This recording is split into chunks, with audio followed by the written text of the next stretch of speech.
Assalamualaikum warahmatullahi wabarakatuh. Salam rahayu-rahayu buat sedulur sahabat Bani Guna dimanapun berada. Semoga panjenengan dalam keadaan sehat, rahayu-rahayu, dan tenawah. Pada kesempatan kali ini Bani Guna hadir kembali untuk panjenengan ya, tentu masih seputar ya perhabiban ya. Pada kesempatan ini ya masih ya dalam rangka untuk menunjukkan satu video yang sangat istimewa dan memang sangat wajib ya kita untuk menyimak bersama. Tentang video lebih jelasnya ya kita simak bersama videonya ya, karena ini sangat membuat kita ya, mata kita ini bisa menilai ya. Jadi bukan hanya saya ya, namun panjenengan semua ya, dari perdebatan ini karena sangat lucu dan unik ya. Jadi sangat penting ya saya comot video yang tadi malam ya dari salah satu channel tentunya di YouTube ya. Kemudian saya setelah menyimak atau menonton ya dari awal sampai akhir, ini sangat istimewa dan sangat luar biasa ya. Jadi tidak ada salahnya masyarakat dari Sabang sampai Merauke tentunya ya, bahkan kalau perlu di dunia ya, untuk melihat video ini yang sangat-sangat istimewa ya, yaitu pertarungan atau debat ya. Monggo kita simak saja, dan bagi panjenengan yang mau komen silahkan ya, sangat istimewa menurut saya. Jadi monggo kita simak bersama. Yang saya tidak suka itu bagaimana ini sudah mengarah kepada kebencian pada etnis tertentu. Ya, jadi sudah dibumbui dengan provokasi-provokasi dari panggung ke panggung. Mengadu domba orang supaya seakan-akan ini Wali Songo bermusuhan dengan Habaib. Jadi seakan-akan yang satu sisi mengklaim sebagai Wali Songo, dan saya tidak tahu mereka Wali Songo keturunan siapa, apakah nasab mereka itu valid, apakah mereka berhak atau sah mengaku dirinya Wali Songo. Dan saya kira kiai-kiai sepuh, pesantren-pesantren panutan yang saya lihat itu nggak ada yang masalah ini. Dan kalau mau klaim Wali Songo, mereka saya kira jauh lebih berhak daripada orang-orang yang hari ini hanya mengajak ribut, gaduh. Itu yang kita harapkan tidak diteruskan gitu. Ya, tapi kalau soal kajian Kiai Imad bagaimana ada tanggapannya Gus, bahwa ini maksudnya dihentikan kajiannya atau dihentikan tentang caci makinya Gus di sosmed? Caci makinya. Jadi kalau orang mau meneliti nggak perlu, tidak bisa dilarang, itu kan hak semua orang ya. Orang mau meneliti Gus Dur, orang mau meneliti Gajah Mada, apapun, tapi penelitian itu harus objektif, harus fair ya. Kalau saya ini misalnya meneliti Gus Dur, dalam statementnya mengatakan saya ini bertemu Bung Karno pada Gajah Mada. Itu kan sesuatu yang kita bingung. Gajah Mada itu lahir di mana, Soekarno lahir di mana, Gus Dur lahir di mana. Tapi kan kemudian ada orang meneliti misalnya, oh ternyata tidak diketemukan misalnya, oh ternyata Soekarno dari Bali, Gus Dur dari Jombang, dan tidak ketemu. Kan tidak boleh kemudian mengatakan Gus Dur pembohong, nasabnya batal. Hanya cukup, oh saya belum menemukan gitu kan. Jadi tidak harus dibumbui dengan opini-opini rasis, itu yang saya tidak mau. Ya, masalah rasis itu ya, bagaimana sih sebetulnya pandangan Anda terhadap pandangan yang berkembang bahwa Kiai Imad kajiannya adalah tentang Nasabawi. Apakah ini menurut Anda ada ketidaksinkronan atau seperti apa Gus? Ini kalau soal kajian itu kan ada standar-standarnya ya. Jadi kajian itu menggunakan metode apa, terus bagaimana teorinya, itu saya kira kan dibahasnya di kampus ya, bukan di panggung-panggung gitu loh ya. Kita ini yang sekarang melihat ini kajian ilmiah kok dikelilingkan kayak bakul jamu ke kampung-kampung, dari panggung ke panggung, dengan kebencian, dengan antek. Itu yang kita nggak ngerti gitu loh ya. Jadi sebenarnya kalau dia itu memang merupakan penelitian ya, tinggal disebutkan aja ini metodenya apa ini Ribleri Research, apa ini Grandi Theory, atau ini apa yang dia mau dengan teori yang dia inginkan, kemudian diajukan fakta-faktanya. Tidak perlu dibumbui opini-opini tentang apa itu antek penjajah lah, antek itu yang kita nggak suka ya. Ini karena terus di genosida, semua Bani Alawi itu anti penjajah, semuanya budak, semua kiai yang sepakat itu budak Yaman. Apa bahasanya sarkas gitu loh.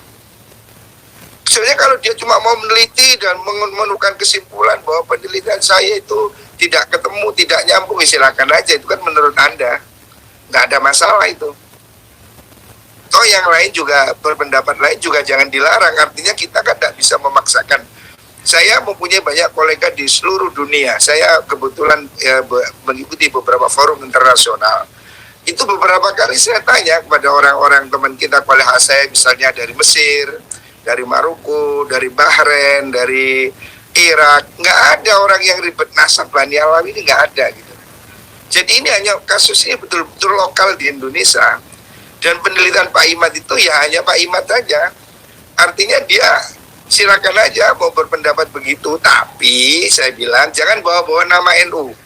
NU tidak terlibat dengan polemik ini. Ini murni polemik Pak Imad. Kalau Pak Imad mau geger sama RA apa, jangan bawa-bawa nama NU, ya. NU tidak dalam posisi terlibat dalam polemik ini. Baik, Gus Farur, ini kan sebetulnya kan kajian tentang nasab itu ya menjadi sebuah polemik ini karena persoalan nasab habaib atau habaib itu kan persoalan di NU sebetulnya. Nah, bagaimana sih dalam hal ini PBNU, terutama Anda sebagai ketuanya, antara kedua kubu ini berdialog nih? Atau seperti apa nih solusinya, Gus? Jadi gini, kalau NU ya, kami yang saya tahu di PBNU itu ada 9 habaib dalam pengurus NU. Dan kami pada posisi yang baik-baik saja. Kemarin Habib Umar datang ke Rois Am. Artinya kami sebetulnya tidak ingin terlibat dalam polemik yang sekarang sedang dibahas antara itu pribadi Pak Imad dengan pribadi siapa, apa Habib Bahar misalnya, saya tidak tahu. Tetapi ini kami tidak ingin NU terseret-seret. Bahwa Pak Imad tidak berhak dirinya mewakili atau mengatasnamakan NU.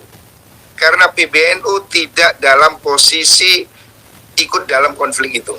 Itu yang ingin saya katakan. Jangan bawa-bawa nama NU untuk berkonflik. Ya, kalau Anda mau meneliti silakan, penelitian itu Saudara Imaduddin.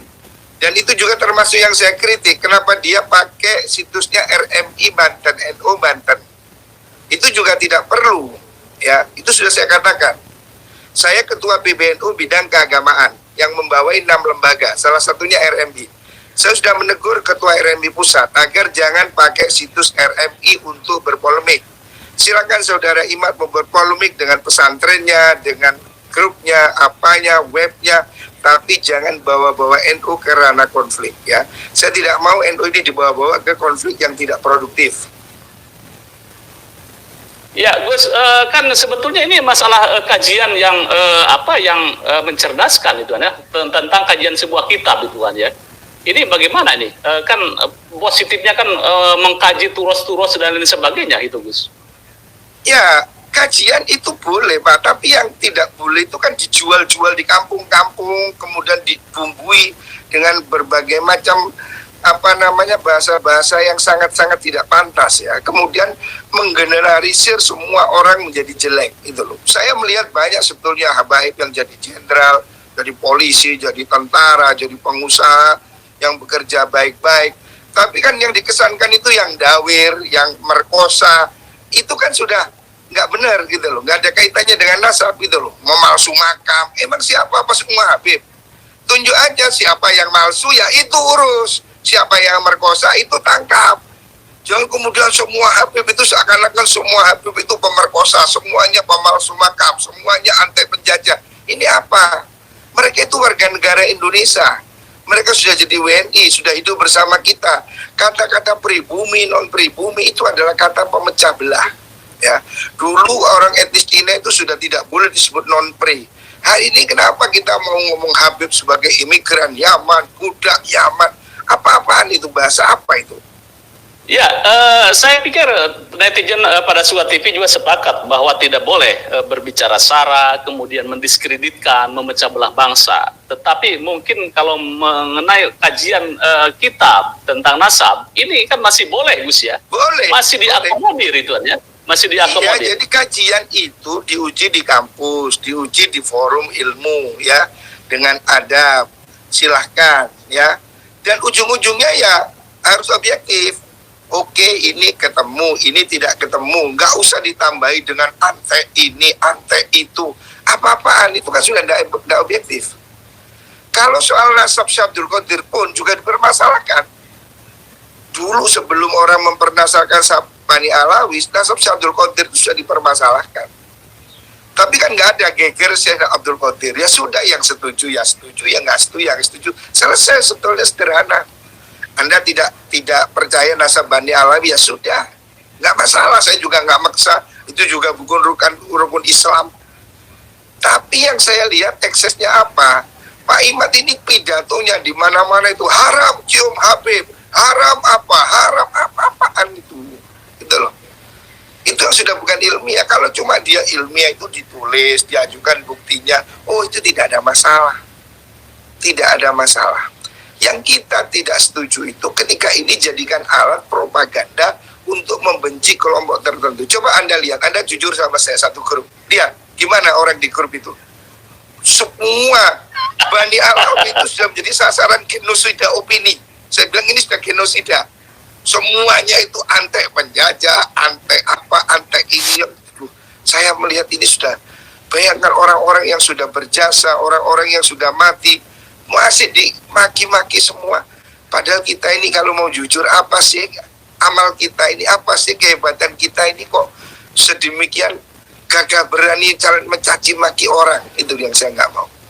Kan saya katakan, Imam Ghazali itu mengatakan, kalau Anda tidak pernah mencaci setan, kurang jahat gimana setan? Atau Fir'aun, sang pembunuh.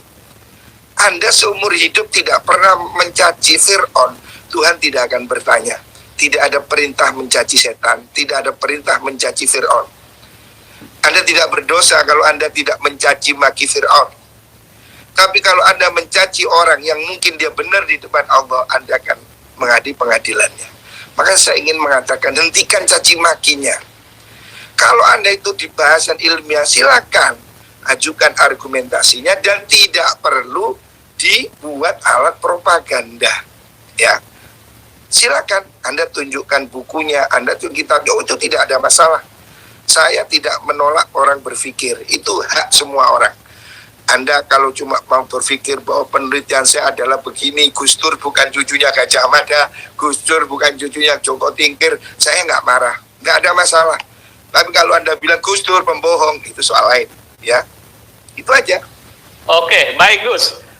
Pandangan dari tubuh NU sendiri, di warga NU kan Habib adalah juriah Nabi itu. Dari PBNU sendiri memandang Habib itu seperti apa ini Gus? Ya, kita meyakini bahwa Habib itu memang bersambung pada Rasulullah, dan itu ketum sudah memberikan statement terbuka. Dan dulu Gus Dur juga sudah, hari ini sudah pernah terjadi pada zaman dahulu, dan Gus Dur juga sudah pernah memberikan statement terbuka. Hari ini Ketua Umum PBNU sudah mengatakan, nggak usah nanya dalil, nggak usah nanya kitab, itu kan bahasa yang sudah ngepok gitu kan. Jadi kalau kita percaya, nggak ada masalah gitu loh. Makanya kalau Pak Imad tidak percaya, silahkan, tapi jangan mengatasnamakan NU. Ya, itu pendapat Saudara Imaduddin, silahkan, dia boleh, ya, dia boleh berpendapat, tapi dia tidak boleh membawa institusi NU untuk berkelahi. Iya, satu lagi bahwa ada statement Anda bahwa nasab Habib itu sudah terkonfirmasi atau sudah masyhur atau surah istifadah. Ini maksudnya bagaimana ini Gus? Jadi gini Pak, nasab ini tidak datang tiba-tiba hari ini, seperti yang hari ini ada orang ngaku keturunan Wali Songo melalui jalur Musa Al-Kadhimi. 12 abad saya tidak pernah mendengar, hari ini ada yang baru ngaku. Ini baru aneh. Kita sejak dulu keluarga saya punya silsilah ke Sunan Giri, itu melalui Azmat Khan Bahalawi, itu kami terima turun-temurun. Hari ini ada orang baru ngaku Wali Songo keturunan Musa Al-Kadhimi, Al-Bukhari, Al-Musawi. Itu aneh. Karena apa? Kami belum pernah dengar sebelumnya. Tapi kalau nasab Bani Alawi ini Pak, ini sudah ada di seluruh dunia. Saya sudah bertanya langsung pada tokoh-tokoh internasional, ulama-ulama di berbagai belahan dunia. Jadi Bani Alawi ini tidak hanya di Indonesia. Bani Alawi itu bukan hanya soal Habib Rizik atau Habib Bahar. Bani Alawi ini ada di Mesir, ada di Yordan, ada di Turki, ada di Bahrain, bahkan ada di Pulau Komoro di Afrika sana. Saya pernah ketemu muftinya itu namanya Jamalul Lail, Bani Alawi juga. Itu yang kemarin saya ketemu di Bahrain itu salah satu muftinya juga bangsa Jamalul Lail, dari Bani Alawi juga. Jadi Bani Alawi ini nasab yang sudah dikenal seluruh dunia. Anak saya ada di Mesir, di sana ada Baitul Ashraf. Dicek di Mesir ya sudah mereka mengakui Bani Alawi ini, gitu loh Pak. Jadi bukan ngarang, jadi tidak harus kitab sezaman. Itu kan teorinya Pak Imad. Saya ini cucu Sunan Giri. Dari siapa? Dari ayah saya, kakek saya. Kami punya catatan. Anda percaya boleh, Anda tidak percaya boleh. Tidak semua ada di kitab, gitu loh. Karena tidak ada kitab sensus penduduk internasional. Apa yang Pak Imad sebut sebagai kitab sejarah Mubarakah misalnya, itu hanya kitab kecil yang mencatat sebagian nama. Contohnya, Syekh Abdul Qadir Jailani itu tidak ada di kitabnya si Imad sejarah Mubarakah itu. Dan banyak nasab yang tidak disebut di situ. Jadi jangan bayangkan kitab zaman dahulu itu merupakan kitab sensus penduduk, ya. Ada dicatat, ada tidak, tapi nasab itu pada prinsipnya itu dihafal turun temurun. Ini sudah terjadi di masa Rasulullah SAW. Rasul itu dalam hadis Bukhari disebutkan Rasul menerima tamu wafdu Banil Qais. Itu datang dari Bahrain, datang ke Madinah.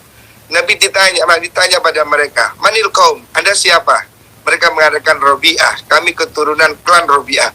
Klan Robi'ah itu orang yang hidup 500 tahun sebelum Nabi. Itu bertemu di cucu kakek Nabi Adnan. Tapi Nabi tidak menanyakan siapa bapakmu, siapa nenekmu, siapa kampungmu. Nabi langsung menyebut dia dengan marhaban bil qaum ghair hazaya wala nadimin. Oh, selamat datang saudara. Jadi apa yang sudah dikenal orang itu disebut syura wal istifadah. Dan ini ada dalilnya. Sahih Bukhari, Rasulullah menerima wafdu Banil Qais yang datang dari Bahrain, mengaku cucu dari klan Robi'ah. Robi'ah itu 500 tahun sebelum Rasulullah. Dan itu Nabi terima. Tidak perlu catatan, tidak perlu buku, tidak perlu tanya. Karena apa? Mereka sudah terkenal. Begitu juga nasab Bani Alawi ini, saya sudah cek ke Turki. Saya sudah telepon Syed Fadil misalnya. Syed Fadil, bagaimana tentang nasab ini? Syed Fadil mengatakan, oh itu nasab itu benar. Ada catatan kami di Turki. Saya tanya Profesor Abdurrahim di Maroko, apakah Anda dengar bahwa nasab ini dipersentakan? Siapa? Saya bilang di Indonesia ada bilang, tidak, kami mengakui itu nasab Bani Alawi. Saya udah bertanya banyak orang di dunia ini. Jadi dunia ini kita tidak sendiri, Bang. Dunia ini penuh jutaan manusia. Kalau ini satu kebohongan, tidak mungkin kebohongan ditutup oleh orang seluruh dunia dan hanya satu orang Indonesia yang tahu. Itu logika yang tidak masuk. 1000 tahun tidak ada satu judul pun kitab yang menyatakan kesalahan nasab Bani Alawi. Tetapi saya bisa sebutkan 50 judul sekaligus kitab yang menyebut nasab Bani Alawi. Apakah kemudian semua orang ini bohong dan hanya Syekh Imad yang benar? Bagaimana saya percaya? Ini menarik ini Gus ya. Ya. Baik Gus. Jadi sebetulnya yang Anda persoalkan di dalam rilis itu tidak menolak kajian Kiai Imad, tetapi ekses ekses saranya. Betul, begitu ya. Dan itu saya lihat di beberapa potongan video Pak Imad sendiri yang melakukan itu. Mulai hari ini haram cium tangan Habib. Anu saya lihat potongan videonya itu. Ini apa-apaan? Karya ilmiah itu Anda tulis, Anda ujikan ke kampus, Anda panggil profesor ahli sejarah, Anda panggil itu simposium internasional, bukan di kampung-kampung orang yang tidak berpikir itu. Pengajian-pengajian itu Pak Imad pidato kemana-mana. Wah, saya tidak bisa ngomong seperti apa itu. Karya ilmiah itu tidak dibawa ke kampung-kampung begitu. Dibawa ke kampus, diujikan ke forum. Nasab ini bukan hanya di Indonesia, Pak. Ada nakobah. Di Saudi ada nakobah, di Irak ada nakobah, di Mesir ada nakobah, ada pencatat nasab. Dan ini ada di hampir semua negara Timur Tengah. Ayo kita undang mereka untuk menguji temuan dia itu benar apa enggak. Bukan dengan orang kampung-kampung yang nggak ngerti apa-apa itu. Bukan dengan orang kampung-kampung yang nggak ngerti apa-apa itu. Itu Pak ya. Oke, ini menarik ini Gus. Jadi mungkin PBNU ini menarik menginisiasi bagaimana pertemuan antara Kiai Imad kemudian dengan narkoba-narkoba internasional itu kan ya digelar oleh PBNU. Ini menarik. Kira-kira kapan ini? Oh tidak, PBNU sudah saya katakan PBNU tidak akan terlibat ini karena kami di pihak yang membenarkan. Kalau Pak Imad itu mau membuktikan bahwa tesis dia itu benar, saya katakan, maka dia harus mengujikan pada ahli. Paham? Dia bisa mengundang para pakar-pakar nasab internasional. Misalnya, Pak Imad itu berpedoman pada kitab Syajaratul Mubarakah. Oke, Syajaratul Mubarakah itu kan ditahqiq oleh orang Iran. Orang Iran itu datangkan karena dia mengakui nasab Bani Alawi, gitu loh. Jangan cuma diambil kitabnya tapi pentahqiqnya Anda buang. Itu kan paradoks.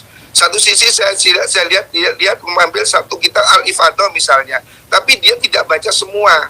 Dia pilih apa yang sesuai dengan pendapat dia, itu loh.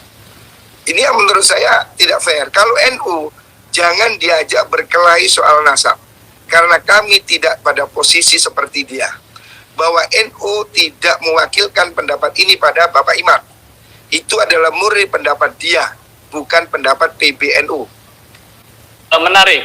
Gus, saya coba hubungin Kiai Imad. Bisa berkenan ya, Gus ya? Silakan. Oke, mungkin bisa ada beberapa hal bahwa Kiai Imad bahwa ini Gus Bahrul bukan persoalan kajiannya, tetapi masalah masalah eksesnya ini yang dipermasalahkan PBNU. Saya coba hubungi Kiai Imad, coba mungkin bisa masuk ke studio. Oke, ini ya menarik ini kajian dari PBNU. Ini bahwa PBNU telah merilis bahwa hentikan persoalan polemik nasab ini karena berimbas kepada persoalan caci maki, persekusi, sara dan sebagainya. Ini Anda sebagai pencetus lah ya, bukan pencetus ini gitu kan ya, tetapi yang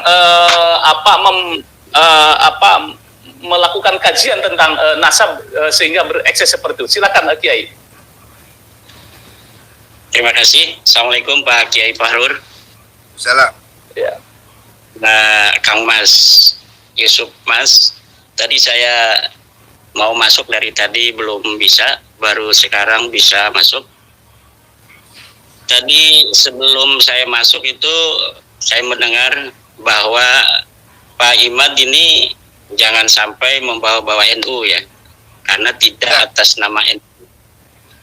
Ya, saya kira itu betul sekali. Saya tidak berbicara bahwa saya mewakili NU, seperti juga Pak Fahrur juga malam ini saya yakin tidak resmi mewakili NU kan, karena NU itu sebuah organisasi yang ada peraturan perkumpulan yang diatur di dalam peraturan perkumpulan nomor 10, nomor 20, peraturan rapat dan sebagainya. Jadi kalau sebuah pendapat mewakili PBNU itu harus ada forumnya, satu forum muktamar atau forum Munas Alim Ulama atau forum Bahsul Masail yang ditandatangani oleh Surya. Itu baru sudah resmi menjadi sebuah keputusan Nahdlatul Ulama secara organisasi. Seperti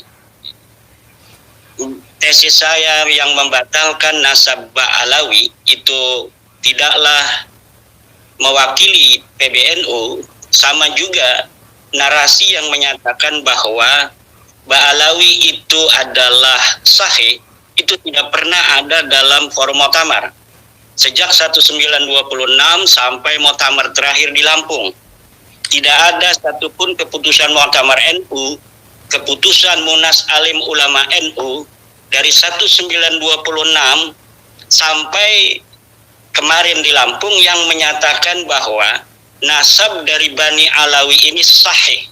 Tidak ada. Kalaupun misalnya ada narasi-narasi bahwa NU tidak pernah membatalkan, ya karena memang NU juga tidak pernah mensahihkan. Adapun kalau ulama-ulama, kenapa ulama tidak membatalkan? Karena memang ulama-ulama juga dari dulu tidak pernah kita dengar ada yang mensahihkan. Mensahihkan, misalnya Syekh Hasyim Asy'ari dikatakan mensahihkan, ya tidak ada. Kita lihat dalam kitab-kitabnya Syekh Hasyim Asy'ari ya tidak ada yang mensahihkan bahwa nasab Bani Alawi ini juga sahih, tidak ada. Kemudian kalau masalah ulama-ulama di luar negeri, saya kira itu bisa diverifikasi apa betul ulama-ulama di luar negeri itu mensahihkan Ba'alawi.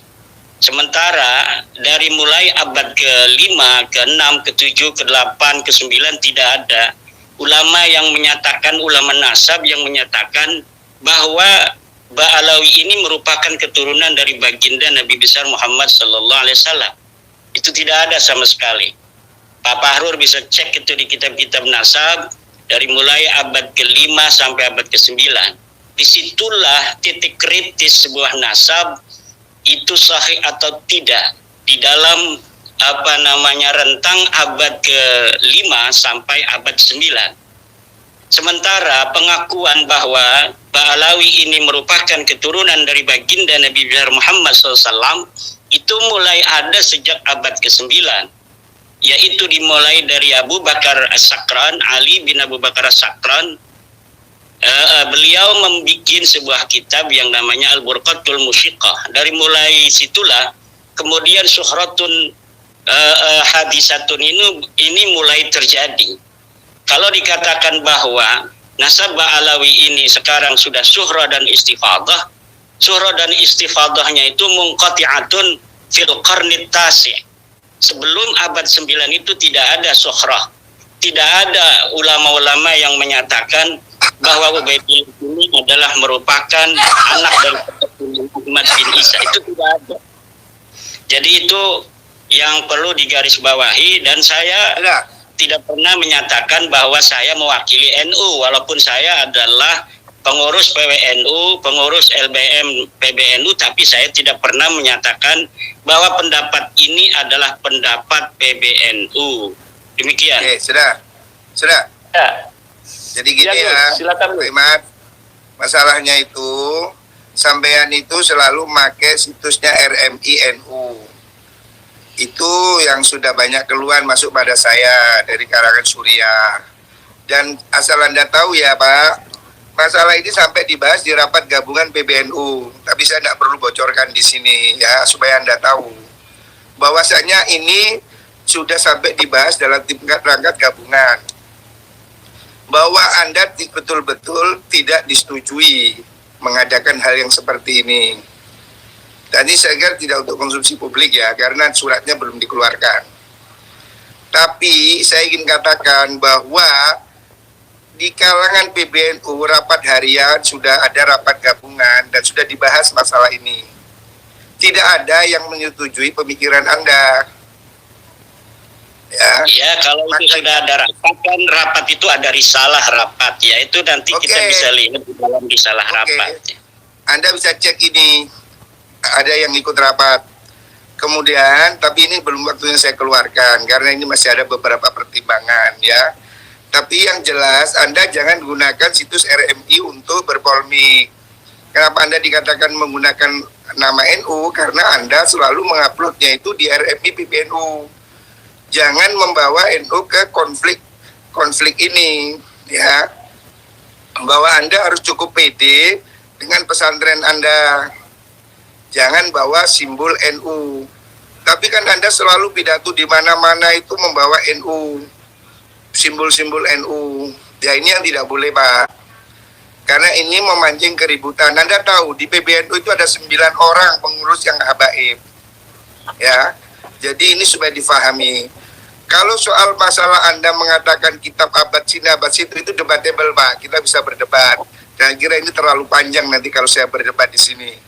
Tetapi fakta ini Pak, lalu Anda memang merasa pendapat Anda itu benar, Anda silakan uji dengan mengundang mereka para ahli nasab yang sah ya, nakobah internasional. Silakan, bukan yang blogspot ya, yang ada alamatnya. Kemudian kita bicara bahwa kitab sezaman itu bukan satu-satunya dalil ya Pak. Ini nanti akan jadi lucu dan panjang nih nanti pembahasannya. Saya hanya ingin katakan, silakan Anda berpendapat, tapi jangan pakai provokasi masyarakat. Nggak usah lah pakai ante ini, ante itu. Apa maunya? Udah Anda bilang ini pendapat saya begini, begitu, silakan, saya juga nggak masalah kok. Ya, baik. Saya kira cukup jelas ya statement Gus Prahrul. Kiai, bagaimana? Ya, tadi juga saya melihat ada kalimat persekusi ya. Nggak ada Habib dipersekusi, yang ada kiai-kiai kita dipersekusi dari zaman dulu oleh orang-orang yang mengaku turun Nabi yang tidak terverifikasi. Ulama-ulama kita, kiai-kiai kita itu ada yang bernasab kepada Wali Songo. Di antara mereka ada yang meyakini bahwa mereka juga keturunan Nabi. Kemudian didatangi oleh para Habib itu, kemudian dipersekusi. Dan sebagian mereka ada yang dipukuli. Itu yang terjadi di tengah masyarakat. Tidak pernah ada kiai-kiai kita yang penuh dengan kearifan, kebijaksanaan, ilmu yang tinggi. Itu ada yang pernah mempermasalahkan orang-orang yang mengaku keturunan Nabi walaupun tidak terverifikasi kemudian dipersekusi. Itu tidak ada sama sekali. Yang ada itu Ba'alawi atau mukhibin-mukhibinnya itu mempersekusi para kiai. Yang para kiai itu merasa dirinya adalah sebagai keturunan daripada Wali Songo yang mempunyai juga nasab diyakini kepada Rasulullah. Itu yang terjadi selama ini, dan tidak ada kalau dikatakan hari ini ada 9 habaib yang menjadi pengurus PBNU, kita lihat ketika NU didirikan, apakah ada para habaib itu yang ikut mendirikan NU. Kemudian tahun berapa NU didirikan? NU didirikan tahun 1926. 2 tahun kemudian para habaib ini mendirikan organisasi sendiri namanya Rabita Alawiyah.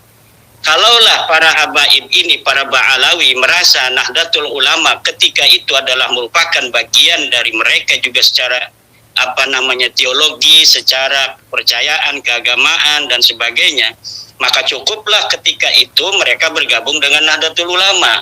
Tapi karena mereka salah, Pak, saya potong. Ini Nahdlatul Ulama, mereka membuat sebuah organisasi baru yang namanya Rabita Alawiyah. Demikian. Boleh dipotong ini? Boleh, Pak Fahrul. Saya kira narasinya ini berlebihan, ini lebay ini. Rabita Alawiyah kan grup keluarga. Beda dong. Kalau saya bukan perkumpulan Jawa, ya nggak ada masalah dengan NU. Kenapa ini kok hari ini Pak Fahrul berbeda? Pak Fahrul harus tahu itu Rabita Alawiyah membuat tingkat kecamatan di seluruh Indonesia ini tahun 2022-2021 ini. Kalau misalnya hanya pencatat keluarga, ya cukup sebagai pencatatan. Tetapi ini perkumpulan kayaknya ingin juga sama seperti Nahdlatul Ulama, kebangkitan ulama. Kemudian ada para pengikut ulama yaitu para santri dan masyarakat. Itu kayaknya itu persatuan keluarga, tetapi mereka ingin ada pengikut dan muhibinnya.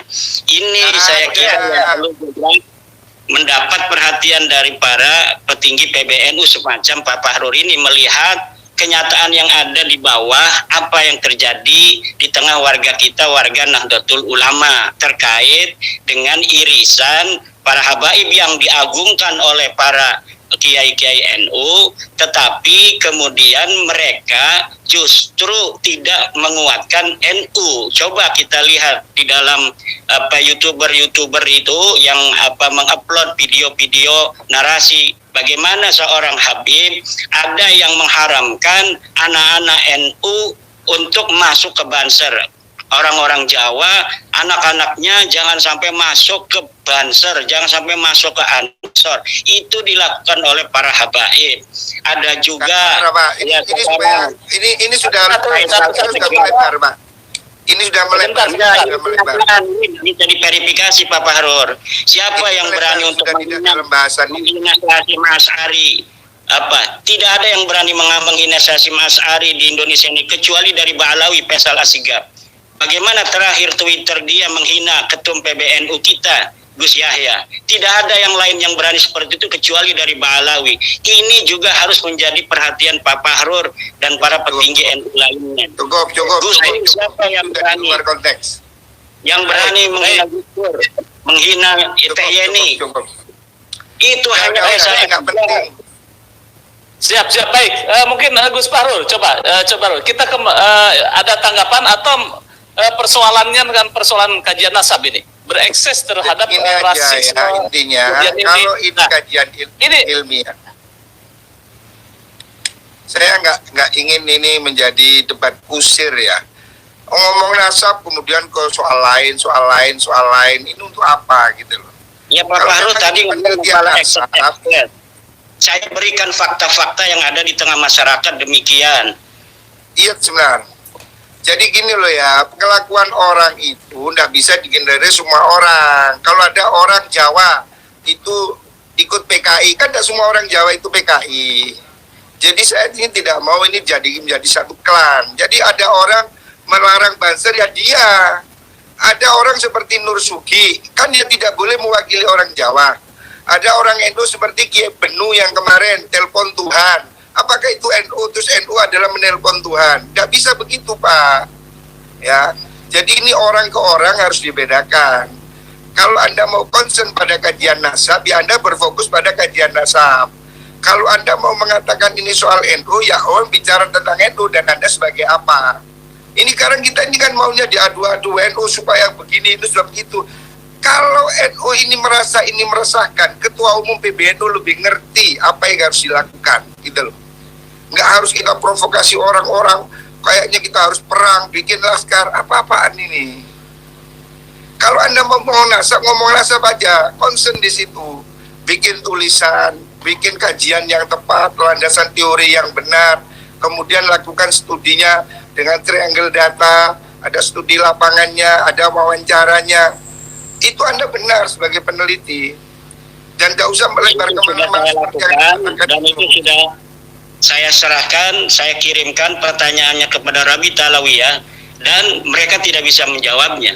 Karena memang nasab mereka itu terputus maudhu'un munqati'un, batilun, tidak bisa dijawab.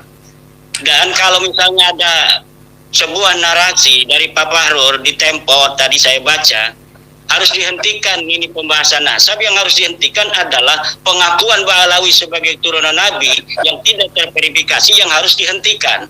Karena secara kajian nasab dia terputus, secara kajian DNA dia bukan bangsa Arab Acan, dia bukan keturunan Bani Quraisy, dia bukan keturunan Bani Hashim, dia bukan keturunan Ba'alawi, dia bukan keturunan Nabi Muhammad. Ini yang harus dihentikan, pengakuan sepihak sebagai keturunan daripada Nabi besar Muhammad sallallahu alaihi wasallam. Allahumma sholli alaihi. Jadi itu pendapat Anda, saudara. Bukan pendapat saya, ini pendapat pakar DNA. Ini pendapat pakar DNA. Semua begitu, saudara. Anda ini percaya sama Pak Sugeng. Siapa yang berani untuk berdiskusi, berdialog, seorang pakar DNA dari Ba'alawi untuk mematahkan narasi dan kesimpulan Pak Dr. Sugeng? Tidak ada. Karena kesimpulan semacam itu kesimpulan yang sangat presisi, dan itu pun tidak satu-satunya dari Indonesia yang berpendapat. Dr. As-Suhaibi itu berpendapat yang sama seperti Dr. Sugeng. Umar Az-Zaid juga berpendapat yang sama tentang tes DNA. Dan ini saya kira sudah waktunya PBNU atau MUI untuk mengeluarkan sebuah maklumat bahwa memang Ba'alawi ini bukanlah keturunan baginda Nabi besar Muhammad sallallahu alaihi wasallam. Karena apa? Aksesnya ini hanya ke warga NU. Kenapa kita ini setiap tulisan saya minta admin untuk kemudian menampilkan tulisan saya di RMI, karena RMI itu Rabita Mahid Islamiyah, persatuan ikatan pondok-pondok pesantren yang didawir-dawir oleh para kabib-kabib oknum itu adalah para kiai pesantren, dimintain uang 5 juta, 10 juta, 20 juta, bahkan ada yang 100 juta, itu kalangan pondok pesantren.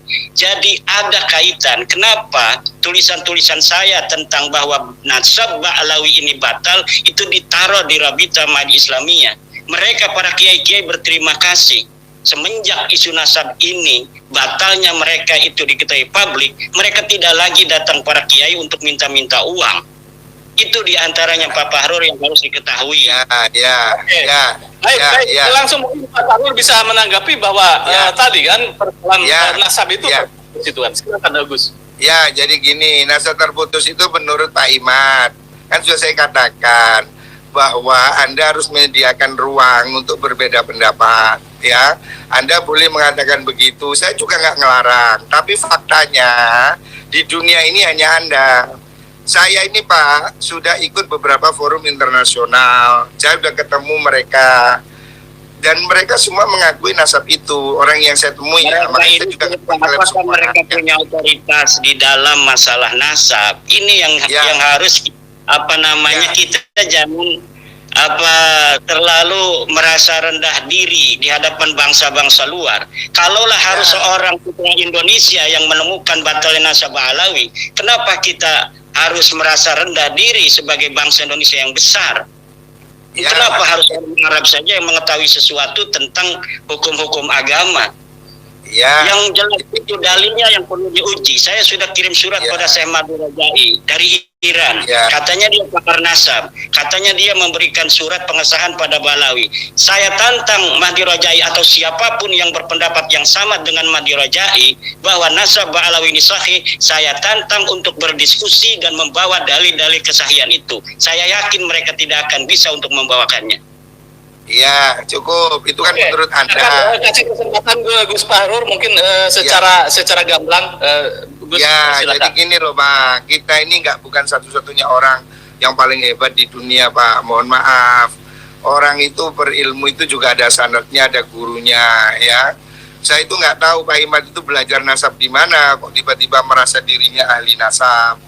Jadi saya juga nggak paham. Kalau Pak Kures itu ahli tafsir, karena dia memang doktor tafsir. Gus Baha itu ahli fikih karena dia alumni Sarang yang memang spesialis fikih. Jadi kita ini mesti tahu diri lah Pak. Jangan kemudian seakan orang sak dunia bodoh, saya pintar sendiri. Ini yang harus dijauhi ya. Bahwa Anda berpendapat begitu saya tidak menafikan Pak. Tapi saya ingin katakan pada Anda bahwa Anda tidak sendirian di dunia ini. Bahwa ilmu nasab ini bukan Anda sendiri yang menguasai ya. Dan ini kemudian tidak hanya di Indonesia. Kan lucu kalau Anda batalkan hanya di Indonesia, yang di Mesir, yang di Kuwait, yang di Bahrain, yang di seluruh dunia. Apakah kemudian Anda bilang batal hanya Indonesia? Kan nanti jadi lucu Pak. Dan Anda itu bukan hakim yang bisa batalin orang. Dan nasab itu bukan wudhu yang bisa batal ambil lagi gitu loh. Jadi lucu ini nanti. Intinya gini aja loh Pak, Anda boleh berpendapat, silakan. Oke, menurut saya begini. Tapi kemudian Anda tidak berhak untuk menjadi hakim kebenaran, semua orang salah, saya sendiri benar, orang sandunya salah. Ini terlalu besar Pak menurut saya ya. Jadi kita tinggal lihat masyarakat aja Pak Farur, nanti masyarakat apakah akan melihat dalil-dalil dari keterputusan itu yang kuat, apakah akan melihat atau mengikuti Pak Farur dengan tanpa dalil bahwa nasab Balawi itu sahih. Bukan tanpa dalil Pak, cuma saya malas berdebat dengan Anda. Saya malas, saya sudah baca kok sebelumnya tesis Anda itu saya lihat itu di tulisannya Murud Sukri. Ini sudah mirip-mirip lah, di beberapa internet saya lihat itu narasi-narasi yang hampir sama. Jadi saya nggak kaget Pak, dengan apa yang Anda ungkap itu saya nggak kaget. Jadi kita sama-sama melek internet Pak. Jadi saya kalau begitu tinggal dipatahkan saja, dipatahkan. Memang Pak Farur punya dalil, silakan. Mana dalilnya yang menyatakan bahwa Ubaidillah sebagai anak Ahmad? Mana dalilnya bahwa Ahmad bin Isa itu dia pindah ke hijrah ke Yaman? Mana dalilnya bahwa Ahmad bin Isa pernah ada di Basrah? Mana dalilnya bahwa Ahmad bin Isa punya anak namanya Ubaid, kemudian Ubaid punya anak namanya Alwi, Alwi punya saudara namanya Jadid? Tidak ada Pak Farur. Itu menurut Anda Pak. Sekali lagi ingin saya katakan. Kalau misalnya Pak Farur ada, silakan. Saat ini dan jangan khawatir. Jangan khawatir, banyak sekali Pak. Itu remeh bagi saya Pak. Tapi saya nggak ingin forum ini kemudian kita jadi debat kusir. Itu nanti kita ada satu forum sendiri. Oke, silakan. Saya tantang Pak Farur untuk menyiapkan forum dengan saya. Saya tantang Pak Farur untuk menyiapkan forum debat ilmiah tentang nasab Alawi yang putus ini. Cari dalilnya, kalau punya dalil. Dengan senang hati. Al-Roksi wal Ain. Al-Roksi wal Ain. Nah, ya. Anta dihukum. Al-Roksi wal Ain. Anta dihukum. Al-Roksi wal Ain. Jadi saya katakan, Pak, Anda ini nggak usah terlalu menggebu-gebu seperti ini ya, sebagai orang sama-sama santri. Saya ini lama Pak mondok Pak, ngerti lah Pak, orang bisa baca kitab saya tahu. Ya, jadi nggak usah terlalu petetek-petetek kayak orang sedunia kalah semua beginilah. Bukan Jadi masalah demikian, karena apa, narasi-narasi ini yang Anda kemukakan malam hari ini itu bukan satu-satunya alasan saya untuk kieng-kiengan kepada Bapak Fahrur. Banyak narasi-narasi yang telah Bapak Fahrur kembangkan di luar ketika saya tidak ada, yang kemudian membuat saya ingin sekali untuk berdebat dengan Pak Fahrur. Oh boleh, boleh. Enteng aja, saya nggak takut sama sekali kok. Ini soal gampang lah, nggak usah sepan tengah. Apa sih ini juga bukan soal tanya kuburan kok. Nggak usah ribet lah. Saya ingin katakan, Anda boleh berpendapat, tapi Anda jangan menjadi pemilik kebenaran tunggal. Mereka yang merasa yang lain salah, saya sendiri benar, itu hanya Wahabi, Pak. Kalau kita ini biasa dengan pendapat ini, pendapat itu, kita itu sangat luas dalam berhubungan, Pak. Dalil juga begitu, fikih punya banyak kaul ya. Saya ingin ingatkan Anda. Yang kedua, jangan bawa-bawa struktur NU, nama Anda di NU, karena itu sudah jadi pembicaraan, Pak. Dan Pak Fahrur jangan bawa-bawa NU ketika sekarang ini, karena tidak ada keputusan NU seperti Pak Fahrur itu. Ya, tapi saya ketua PBNU yang membidangi LBM, Pak. Jadi iya, tapi saya NU itu organisasi yang ada aturan, yang ada perkumpulan aturan, ada RT dan sebagainya. Iya betul, makanya itu Anda keputusan PBNU itu ada di Muktamar, ada di Kompleks, ada di Monas Alim Ulama, ada di Basur. Biar satu-satu mungkin berbicara ini. Silakan sebentar lagi kita bikin closing statement. Gus Fahrur masih bisa tersambung? Ya, silakan Gus Fahrur. Hilang lagi saya ketemu. Ya, jadi begini Pak, closing statement saya bahwasanya kalau Pak Imad itu hanya berhenti pada pemikiran bahwa dia menunjukkan suatu penelitian, itu tidak ada masalah ya. Bahwasanya banyak sekali habaib yang saya kenal itu bukan yang dawir. Orang itu tergantung dengan apa yang dia pikir, Pak. Kalau orang itu baik, ya ketemu dengan yang baik. Saya ini ketemu dengan habaib yang jenderal, yang polisi, yang tentara, yang dokter, yang konglomerat. Pak Imad ketemu dengan yang dawir, ya saya nggak tahu ini kenapa sama-sama Habib saya kenal yang jenderal, Anda kenal yang dawir, ya. Makanya sekali-kali turun ke bawah supaya tahu, tanya itu sama ketua ranting NU, PAR, tanya kepada MWC apa yang terjadi, kenapa Wonogiri sampai tidak mau acara NU diisi oleh para habaib. Harus ditanya kenapa Boyolali, Pak Garut, kenapa itu di Seragen tidak mau ada habaib. Ini yang harus ditanya oleh Pak Fahrur. Iya. Jangan kita berdiri di Menara Gading. Iya, tahu. Saya ini Pak, mulai NU ini sebelum Anda jadi pengurus NU, saya sudah pengurus NU, Pak. Sudah 29 tahun saya jadi pengurus NU, Pak. Mulai dari bawah. Ya. Jadi jangan ceramai saya tentang NU, sudah cukup. Intinya saya ingin mengatakan bahwa hentikan narasi kebencian di ruang publik. Bahwa penelitian itu dihormati, hak orang untuk menegasi atau mengafirmasi. Tetapi tidak boleh dia menebarkan kebencian pada suatu kelompok tertentu, ya. Dan jangan bawa NU untuk berkonflik. Bahwa NU tidak pada posisi untuk mengikuti apa yang Anda ributkan dalam masalah ini. Mohon maaf Pak ya, mohon maaf sekali lagi terpaksa saya katakan. Rekomendasi rapat di PBNU itu ingin Anda diberhentikan. Saya siap. Mohon maaf, ini terpaksa saya ngomong. Makanya saya akan bilang saya tetap akan jadi NU walaupun tanpa ada jabatan. Makanya Pak, kita ini ngomong baik-baik lah. Silakan Anda itu berbicara dengan kapasitas Anda, tapi jangan bawa NU ke ruang konflik supaya kita sama-sama nyaman ya. Dan bahwa Anda tidak yakin itu tidak apa-apa Pak. Saya juga tidak ingin mempengaruhi Anda, dan Anda tidak mungkin bisa mempengaruhi saya ya. Itu soal keyakinan masing-masing ya. Tetapi yang ingin saya katakan bahwa publik ini Pak, jangan terus diadu domba dengan narasi-narasi yang membuat orang marah. Udahlah Pak, rakyat ini sudah susah cari makan, susah cari kerja. Jangan ditambahi dengan ingin bertengkar, ya. Ini yang ingin saya katakan. Ya, saya menghormati hak Anda untuk berbicara dengan penelitian. Oh, itu tidak ada masalah, kami tidak heran, ya. Silahkan. Ya, mungkin closing statement Kiai Imad, silakan Kiai. Ya, terima kasih. Ya, malam ini saya berbahagia bisa langsung untuk bertemu dengan Pak Fahrur. Terima kasih Kang Mas Yusuf. Intinya bahwa kita mengkaji nasabah Alawi bukan karena kebencian, tetapi ingin menasehati dari Balawi oknum-oknumnya yang mencederai kebangsaan.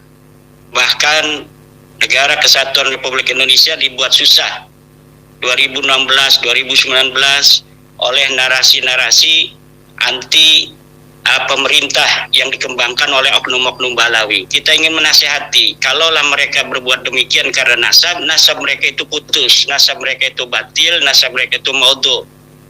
Kita berbangsa bertanah air di Indonesia ini bersama-sama. Mari kita bangun Negara Kesatuan Republik Indonesia ini. Tidak boleh ada lagi satu suku lebih merasa lebih tinggi atau lebih mulia dari suku lainnya. Kita bangsa Indonesia 1945, kita merdeka dengan senang hati. Orang-orang yang bukan keturunan bangsa Indonesia kita terima sebagai warga negara Indonesia. Mari kita sama-sama bangun Negara Kesatuan Republik Indonesia ini. Dan warga NU sebagai mayoritas Islam yang ada di Indonesia mengaku dirinya sebagai NU tidak boleh menjadi objek bagi orang-orang yang mengaku sebagai keturunan Nabi, kemudian mengeksploitasi pengakuan itu untuk memperbudak umat Islam, terutama warga Nahdlatul Ulama, warga daripada organisasi yang dibentuk, didirikan oleh para ulama, para kiai, penerus perjuangan Wali Songo. Demikian. Assalamualaikum warahmatullahi wabarakatuh. Baik, pemirsa pada Suara TV, ini luar biasa. Sahabat Bani Wiguna dimanapun berada, itulah tadi penjelasan dari kita menyimak bersama video debat ya antara Kiai Imad dengan Kiai Fahrur Razi. Tentunya semua kembalikan kepada masyarakat Nusantara, jadi ya, panjenengan yang menjadi juri ya dari video ini ya. Menurut panjenengan seperti apa, monggo ya, tulis di kolom komentar saja ya. Dari Bani Wiguna, salam rahayu tanpa batas, wassalam.